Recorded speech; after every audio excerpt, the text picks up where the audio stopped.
If we do not open our minds, I call this the human body, mind computer, biological computer. If we don't open our minds and let the true self in consciousness, then humans are operating literally in a closed system. What humans are is the program leading the program.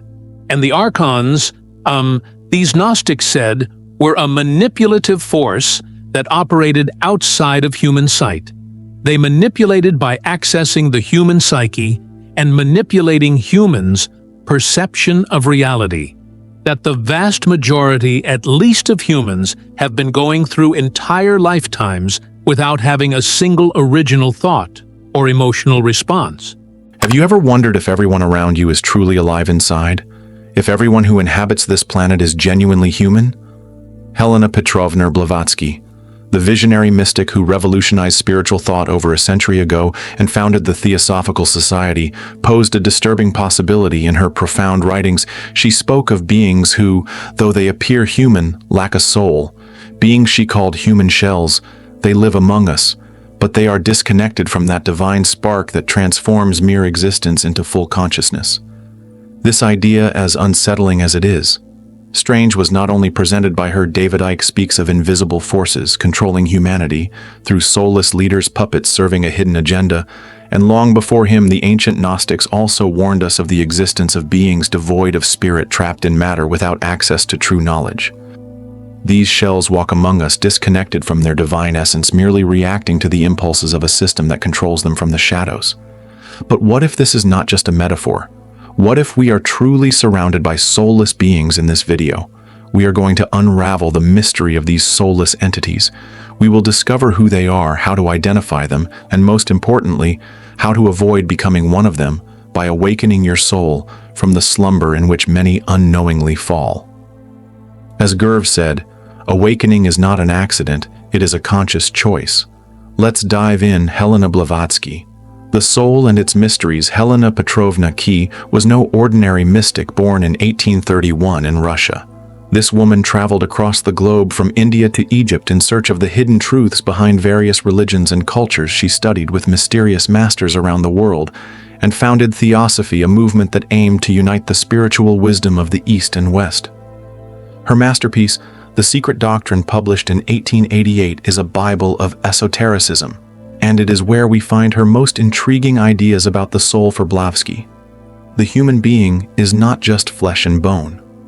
We are composed of 7 principles: the physical body, the astral body, vital energy or prana, desires or karma, the lower mind or manners, the spiritual intuition or buddhi, and finally the pure spirit atma, which connects us to the divine.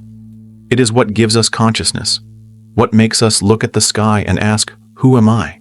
What am I doing here? But here lies the essence of this message. Not all those principles are fully active in every person. According to Blavatsky, the human soul, which she calls manas, is the bridge between the animal and the divine. It is what makes us conscious, what allows us to reflect and evolve spiritually. But not everyone develops it. In The Secret Doctrine, Blavatsky explains that the soul can die while the body remains alive. It is not a physical death, but a spiritual one.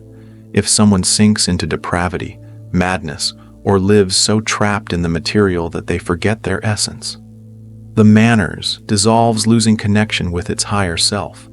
What remains is a shell, a body that breathes, that acts, but without inner light, without that subjectivity that makes us feel the world.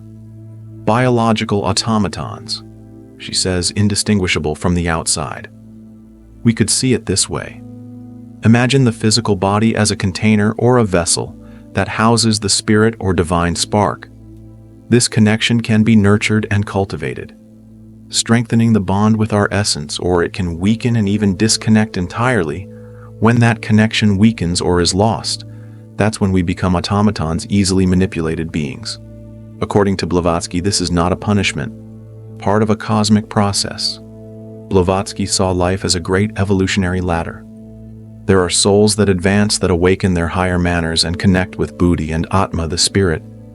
And there are others that lag behind, trapped in what she called kamanas, The Mind Dominated by Base Desires in Isis unveiled another of her key works. She says something thought-provoking. Our current cycle is preeminently one of such deaths of the soul. We rub shoulders with soulless men and women at every step of life. What did she mean by this? That in times of spiritual decline as she perceived in the modern world, many lose that inner connection. They are not physically dead, but spiritually, they are dormant, empty. Today, this is more evident than ever. What are these shells? Like they walk among us, talk like us, and can even imitate emotions, but they don't feel in the real sense. There's no internal experience, no silent dialogue you have with yourself.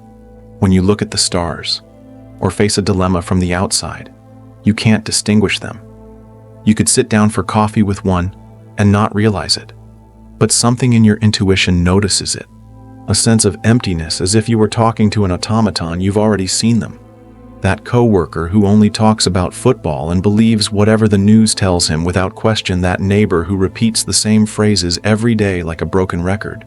That insensitive politician who just follows an agenda. Blavatsky suggests that phenomena like possession or certain states of madness or psychopathy could be signs of that loss.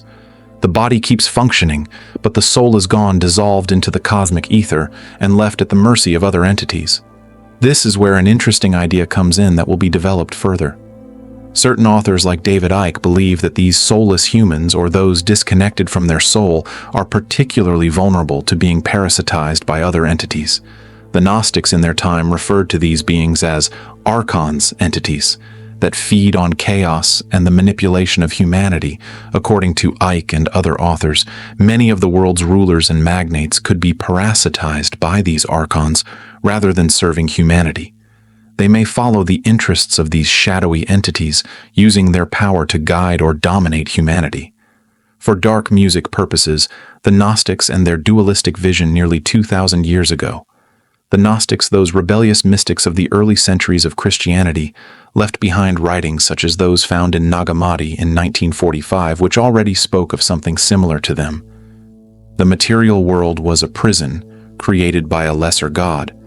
The demiurge, often identified with Yahweh of the Old Testament humans, they said were divided into three types: the helix slaves of matter without a divine spark, the psychics with an intermediate soul, and the pneumatics bearers of gnosis, the secret knowledge that sets them free. The helix were bodies without inner light. The human shells of Blavatsky. In the Gnostic Gospel of Philip it says, "There are many who are in this world, but they are not of it." Sounds familiar, doesn't it? For the Gnostics, as for Blavatsky, the soul is not a universal gift. It is a conquest. The demiurge and his archons, beings that govern this world, keep most people in ignorance like puppets without their own will. Only those who awaken those who seek gnosis escape. David Icke. The power in the shadows. Now let's jump to the present. David Icke, the controversial British writer, takes this idea to a bolder realm. To him, there are humans who aren't fully human in books like The Biggest Secret. Icke talks about reptilians, interdimensional beings who control a soulless, elite puppets that look like people but lack their own consciousness. Does this remind you of anything? Icke even cites Gnostic texts, saying that the reptilians are the archons reimagined, keeping humanity trapped in a matrix, a simulation that blinds us to the truth. For him, the soulless are tools of this cosmic agenda, empty of divine spark, programmed to obey what links the Gnostics Blavatsky and David Icke. The certainty that we live in a world of illusions where consciousness is rare and human shells are the norm. Each says it in their own way, but the message is clear. Not everyone is awake, but how do we recognize them in everyday life? Let's put aside books and grand theories for a moment. Look around at work, on the street, in the mall. The matrix is a system. Neil are among us camouflaged as ordinary people, colleagues, neighbors, even friends who are. They, according to Blavatsky, they are those who live automatically like conditioned reflexes, without the spark of true reflection that defines the soul. They aren't physically dead, but neither are they spiritually alive. If you pay attention, there are signs that give them away: rigid mechanical movements, as if every gesture were part of a programmed routine. The most revealing trait is their way of speaking and thinking. repeating other people's ideas and phrases as if they were following a script written by someone else. Blavatsky claimed that these shells operate by inertia, trapped in lower desires or karma, without connection to the higher manners, that part which drives us to question, feel, and create. In connection with this, Gurdjieff Malanga, a contemporary researcher and thinker, offers an interesting description that perfectly illustrates this distinction between those who have a soul and those who do not. According to him, those with a soul are not lovers of rules. They are naturally creative. They don't seek power, and in essence, they are anarchic. On the other hand, those who strictly follow established paths to climb socially or accumulate material power usually lack a soul, the great powers that have dominated the world. Monarchical families, financial magnates, lack that soulful part, and therefore have little self-awareness, making them the perfect hosts for parasitic entities. These individuals believe that physical immortality is an important goal, but they don't understand that true consciousness is achieved through the experience of being born, living, and dying. Universal consciousness, which is eternal, created the universe to learn something. It did not know the beginning and the end. Only those who are aware of their soul, mind, and spirit can grasp this profound truth. The soulless depend on rules to define themselves, needing a structure to give them identity. For without it, they don't know who they are. This emptiness drives them to join collectives or movements, from subcultures to organized religions, seeking belonging in a collective consciousness like that of bees or a flock of sheep. The conscious human being, on the other hand, does not need to identify with others' behavior or follow the crowd. They walk alone, knowing their path is unique. At first, their soul may not be fully aware of its purpose, but as it evolves, it understands the vastness of the life and death experience and the true nature of consciousness. Gurdjieff Malanga is known for his studies on human consciousness, paranormal phenomena, and the influence of non-physical entities, spiritual decline, and the predominance of the soulless. Helena Blavatsky viewed the soulless not merely as an anomaly, but as a sign of something much larger in times of spiritual decline. When materialism suffocates the divine, these human shells proliferate and become the majority today, more than a century later. Her words seem prophetic as we observe our surroundings. Do we not feel that true consciousness and independent thought are scarce?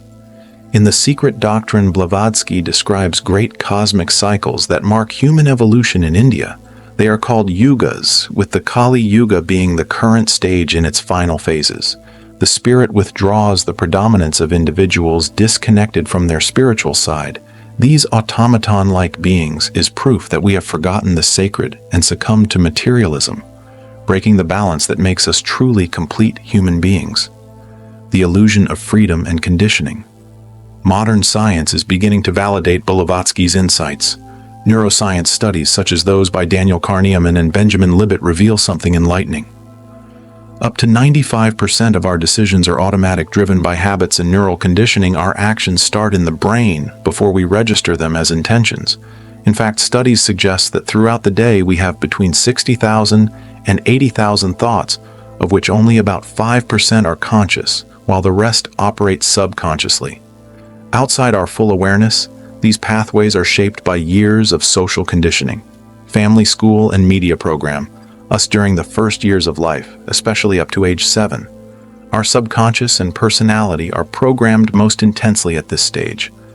The child's brain is highly receptive, forming associations and patterns that will influence future behavior, interaction with attachment figures, and the social environment significantly contributes to the construction of our self-concept and self-esteem. This process of early programming lays the foundation for our identity, and largely determines how we react and relate throughout life. That's why the early years are so crucial. It is during this formative stage that the system begins indoctrinating us, implanting beliefs and norms that will influence how we see the world from childhood. We are shaped by the social, cultural, and educational structures around us, often without realizing it. The system that forges shadows. If Blavatsky was right and the soulless are among us, the question arises, how did we get here? The answer lies in the system. We breathe from the moment we are born. Education, media, politics, These are not just tools for social organization, but machines that mold minds, that create automatons. Blavatsky saw this as early as the 19th century. Today's world not only tolerates the soulless, it creates them now. It's crystal clear. We are trapped in a web of social programming that pushes us to obey, not to think. The process begins in childhood. Education doesn't seek to awaken souls, but to tame them. They sit us in rows, give us rules, tell us what to memorize, what to repeat. Conformity and obedience are rewarded, not doubt. It's as if the Gnostic demiurge had delegated its work to human institutions to keep humanity asleep without active consciousness. Today, the illusion of Maya materializes on screens, in advertisements and notifications. Real power, however, is exercised in the shadows out of your sight. But something happens to those who decide to resist. When you begin to question the system and refuse to follow the pre-written script, you start seeing the strings that move the puppet. But awakening is not easy. Questioning brings rejection if you doubt the rules. If you challenge the official narrative, you'll be cast aside. They'll call you strange, a conspiracy theorist.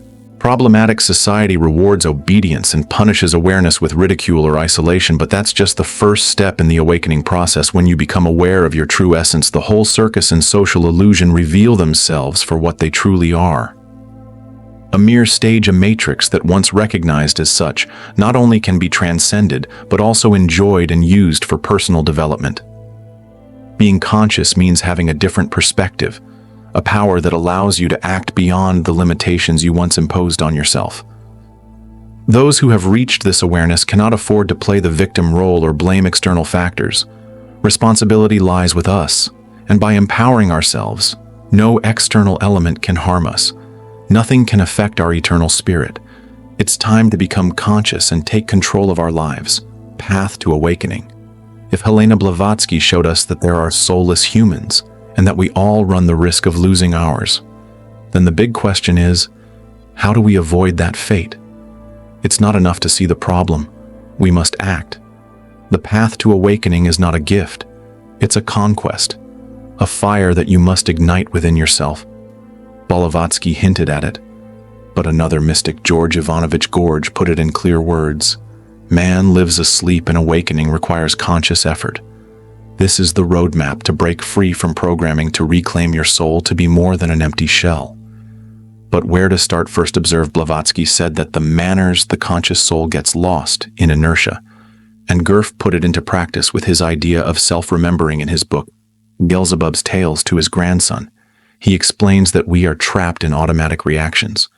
You get angry, obey, consume all without realizing it. The first step is to see yourself doing it. Stop in the middle of a discussion, a habit, and ask yourself, is this mine, or is it the system acting through me?